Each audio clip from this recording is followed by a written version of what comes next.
No pork barrel funds in 2026 General Appropriations Bill. This is according to House Committee on Appropriations Chair Micaela Swansing's claim. Swansing also defends the issue on unprogrammed funds. Melalis Moras tells us more. Clean, transparent, and dependable. That's how House Committee on Appropriations Chair Micaela Swansing described the 2026 General Appropriations Bill that the House of Representatives has passed. This comes after the Makabayan Bloc alleged that the measure still contains pork barrel funds, which the Appropriations Chair firmly denied. Ang analysis nga ng Makabayan Bloc, andyan pa ang pork barrel system. 600+ billion pesos of it.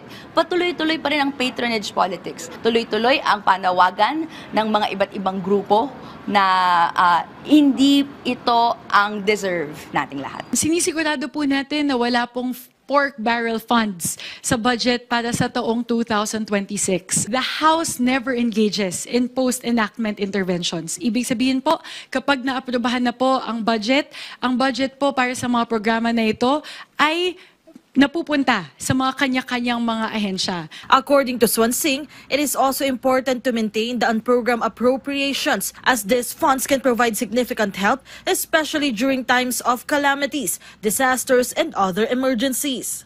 Nung tumama po yung lindol at mga bagyo sa Masbate, Cebu at Davao, kinailangan po nating bumatak ng 5 billion pesos mula sa unprogrammed appropriations para sa AIX, para po makapagbigay ng kadagdagan tugon dun po sa mga nasalanta ng kalamidad. And maybe that's a really good illustration of how unprogrammed appropriations can help the government operationalize. In summary, the allocation for unprogrammed appropriations has decreased from over 363 billion pesos in the 2025 General Appropriations Act to 243.2 billion pesos in the 2026 General Appropriations Bill. Swansing added that they are also open to proposals to further reduce this amount. I am very much open to reducing unprogrammed appropriations, pero sana po we retain the purposes that are really needed. Melalis Moras from the National TV Network